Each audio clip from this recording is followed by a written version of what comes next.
Well, I did a whole video about today. And I should have waited until I got the results of the scoping back from the 2 horses we scoped. So I'll get into that in a minute. Today marks 1 day in a row where I haven't caused any mayhem on the track, interfered with anybody, flattened a tire, or almost got killed. 1 day in a row. It was a good day. It was a good day for the stable. Again, we just continue to have good luck at the Meadows. Aglariam was fantastic. She literally jogged. Raced very, very good. It's so shocking.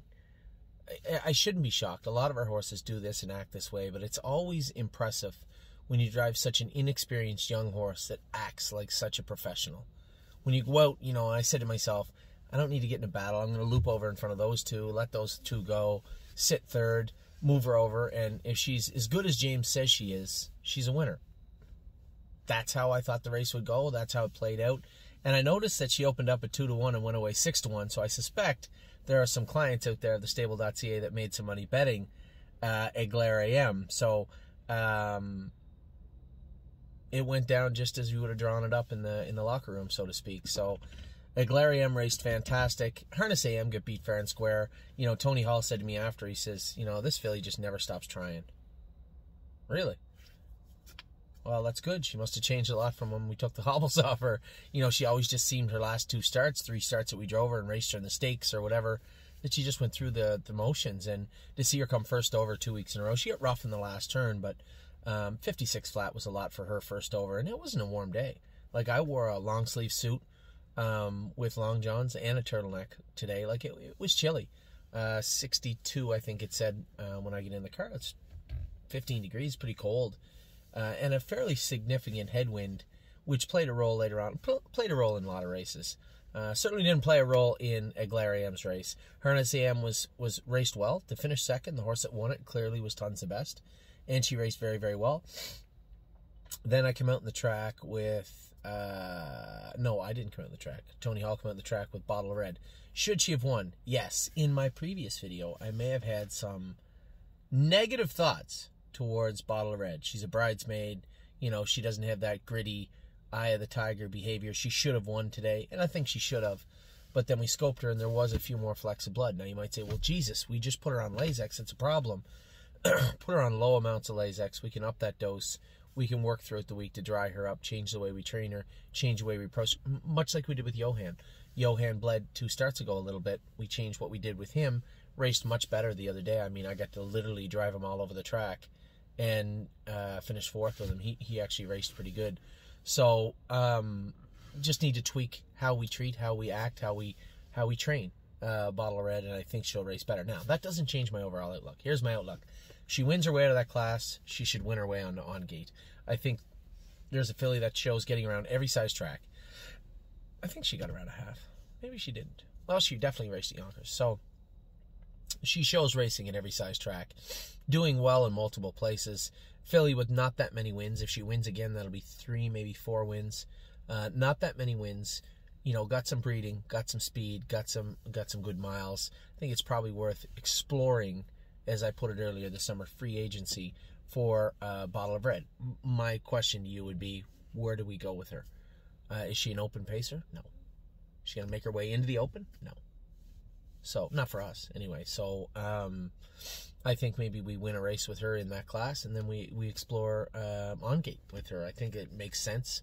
One, I think it's a great time of the year to sell a horse. People are looking for horses for the winter. Sure, granted, there are people looking for yearlings right now, but not everybody's yearling people, right? There are some overnight people. New York just got back going. They're back rolling, so to speak. You have Pennsylvania still strong. Ontario's really strong. I think there's a big market for a horse like Bottle of Red, and I think we should explore it. So that was my watered down version of of Bottle of Red. And then Compass Rose DC, I thought raced poor. We scoped her, she scoped clean. Now 57-1, 30-2 on the end of it. Big headwind into her face. I can make excuses, but she should have won. Is she a little tired? That might be, and that would really suck heading into a $75,000 race. But Delaware might have taken more out of her than we thought. So we'll see if we can spark her back up. It was, as I said in the earlier video, it was a lot of thought and preparation went into that race. I took my time off the gate, dropped the favorite, this co-favorite in front of me, followed him into the last turn. She should have been a winner, and she wasn't. So, didn't seem to be anything mechanically wrong with her. She just seemed flat, just kind of blah. So I think before we jump to any conclusions, she is going to the $75,000 race. If she's tired, then she'll get a rest afterwards. But let's see if we can spark her back up a little bit. So we'll see what comes over the next week or so for Big Compass Rose DC. Got a lot of qualifiers tomorrow. Sebastian Yu is going to qualify. Tim's 2 horses are going to qualify. I'm going to school Spirit of Dio, I believe. I'm going to school That's My Girl. She's going to Indiana on Tuesday. Jason McGinnis is going to be the trainer. So she's going to be shipped back to Jason on Friday and then shipped to Indiana. Some of you might say, wow, do we want to let her acclimate? No. We've done enough acclimating for Indiana. She's going to ship from our farm 4.5 hours to Indiana on race day in the morning. She will stop partway to Indiana at Doug's farm. Get, freshened up a little bit. And then on to Indiana. We got Braemar. We got a number of horses on Friday. Braemar's got a stake coming up in Philadelphia next week. But when we talk about next week, we're talking about Lexington, right? Yes, Braemar has a stake. Yes, we have a ton of horses that are in great classes in Tim Twaddle's barn next week, and they should be fine. Next week's all about Lexington. So the lists are made. Kelly went a step further. Wendy and Kelly talked and decided that they were going to put every horse on a list. Horse's name, horse's hip number. You can fill in what you want. Now, my lists will be finishing up tonight. The first part. I'm trying to think of the best way to do it. How do I say, hey, these are my picks for the sale? I think I need to do 2 things. 1, my picks for the sale. And 2, do the days. Here's day 1. Here's what I'm looking at on day 1. Here's what I'm looking at on day 2, 3, 4, 5. But here are my picks for the sale. So I'm going to start with the picks portion of my videos. I'm going to try and get them done tonight. Now, last night I was up till 2:45 looking at videos, responding. If you were one of the people that got an email from me at 2:26, that was me sending it. I was awake. I will try to get those videos done tonight. I still want to scour the catalog. So many horses. Look again. Is this what we want? Can we afford it? How can we do this? I've had another wave of breeders call me today. One just a minute ago at dinner, wondering if we wanted to work something out. We're sending horses to the stable. Yes, we do. That's what we do at the stable. That was what we were founded on. That's how we got our first step forward in horse racing, and we're going to continue to. So yes, we will be happy to work with breeders, and we likely will retain a number of horses this fall at various sales for breeders. So, even though I had a good day, I had a bad week, right? Get set back with White Tiger. I didn't think I did anything wrong, and I'll be the first to admit, if I did something wrong, I did something wrong. I still don't think I did anything wrong with White Tiger. Nevertheless, he's set back. Silver lining, he drops down in class. Non-winners of 4,500. So let's get him going in the non-winners of 4,500 this week coming on Tuesday. I was a little embarrassed and didn't want to say anything yesterday. I couldn't believe they even saw it. When I was coming out of the hole with Path of Totality, I clipped the guy's wheel in front of me, flattened his tire. Normally you'd pull up, whatever, shit happens type thing. Judge's call, they saw it. I couldn't believe it. He's like, did you clip that tire? I know what happened now. The starting gate, the starter is a judge. He saw the whole thing. I was like, there's no possible way that the judges saw me clip that guy's wheel. You couldn't tell. I watched the replay. You couldn't tell. The starting gate guy is the guy who told on me. Well, that's his job. He's a judge. I felt bad today, too. That kid was upset after Jeremy Inhofe. He doesn't do a lot of driving, and he just seems like a nice enough guy. I gave him $30 to get his tire fixed. I said, hey, man, I'm sorry about the tire. Oh, no big deal. It is. I mean, I've been a bit of a menace. Being a bit of a menace all week. Tiger, then him. Then what about the horse that made the dirty break in the 8th race yesterday? Oh, my God. I just got that bike painted. 2 things. So when you get in an accident, car accident, you'll hear people say everything just slows down. It's just true. It does. If you've never been in an accident, there's no way to explain it. If you have been in any sort of accident of any kind, you know what I'm talking about. That horse stuck his toes in at the half, coming to the 3/8. And I know I'm sitting 5th. immediately the driver in me takes over. There's 4 horses behind you, by the way, in case you're wondering. First guy hits me in the arm. I woke up today and I had a bruise on my arm. I said, what the Jesus happened to my arm? I know what happened to my arm. First guy hits me on the arm going by. Misses the bike. Hits the wheel. Flattens the tire. 2 guys go by on the left. I'm thinking, whew, and then I'm like, 4 minus 3. There's still 1 there. Oh, no. And I'm thinking I'm going to get plowed from behind. Bike's destroyed.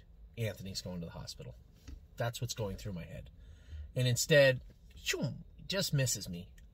So I end up with a flat tire, some dirty underwear, and, you know, very, very lucky, though. So it's been a rough week. You know, just have one of those weeks. You just can't do anything right. And that's what I felt. I felt a funk fall over me over the last 2 days. Today was so good. I knew that Aglarium was going to win. All she had to do was her job, and I could do mine, and it was lights out, and that's exactly what happened.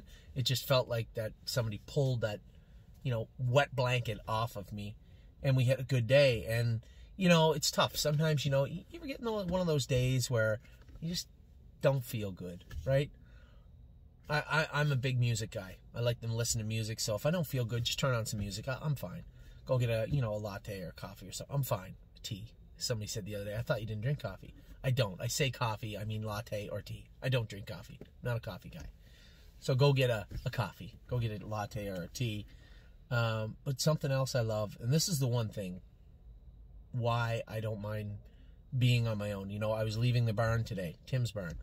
He said, where are you going? I said, Mike Wilder said there's a good Italian restaurant down the street. I'm going. He said, which one? I said, Angelo's. I'm here right now. I just finished eating. He said, Angelo's. He said, well, hold on. Where are you going? I said, I'm going to eat. He said, well, who are you going with? I said, Tim, I'm a 43-year-old man. I don't need to go with anyone. So maybe I'm wired differently. My wife, if my wife didn't have the kids, she would never go out to eat. My wife would never go out to eat by herself. Ever. Ever, ever, ever. Would never do it. She would open up a can of tuna or cat food before she went out to eat by herself. Me, I don't mind being alone to collect my thoughts. You know, I spoke to 3 clients in the restaurant via email. I took a phone call, text 2 people. By the time my meal got to the table, I had 0 emails to answer to, 0 text message to answer. No one was calling me. It was a huge win. And I maybe I'm that guy. I could eat by myself all the time. It doesn't bother me. But I do like to eat nice food. If you're in Pennsylvania, if you're in Washington, Pennsylvania, or around this area, this place, Angelo's, very, very good. I do enjoy eating well. That's one thing I love about Lexington. When I go to Lexington, it's always good food. The only thing I got to watch is that I don't turn into a fat pig. You know, I'm about 188, 190 pounds. You cut me loose in Lexington, unfettered, multiple meals per day, might push 200. I can't do that. I've never been 200 in my life. The last time I was a little heavier was right before I broke my arm. I was 194 pounds. Broke my wrist, and within 2 weeks, I was 179 pounds.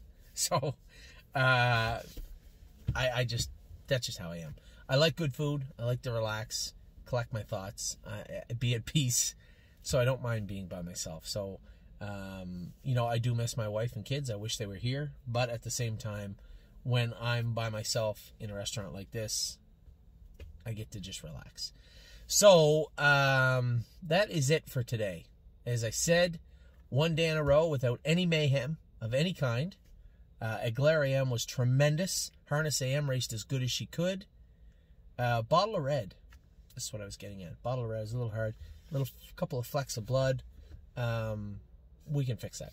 So she raced good. Finished second. And then Compass Rose DC was flat. She was flat. But let's be honest. You know, forgive my French, but she got the shit kicked out of her in Delaware. And that takes a lot out of a horse. Did that tire her out? Is she now tired? I can't answer that. She's going to have to answer that next week. She got a good trip today. She wasn't used hard. Let's hope we give her another one of those trips and she sparks back up. That's what my hope is, because we got a big race coming up for Compass Rose DC. And if she's tired, she's tired. But I hope she isn't. So, that is it. A much more upbeat Anthony. The previous video. Chip on my shoulder. Get rid of that. Good meal. 1 mule. and some time to collect my thoughts, and I'm back on my A game. So what am I going to do right now? Well, it is close to 6 o'clock. I am going to get a coffee latte. I'm going to get a latte, and I'm going to go back to the barn and go back to the hotel and start doing videos for you. So that is my day. All done, except for the videos and a lot of work on the iPad. But I will be back to all of you if you want to go and look at the forms. The forms that are built are very simple.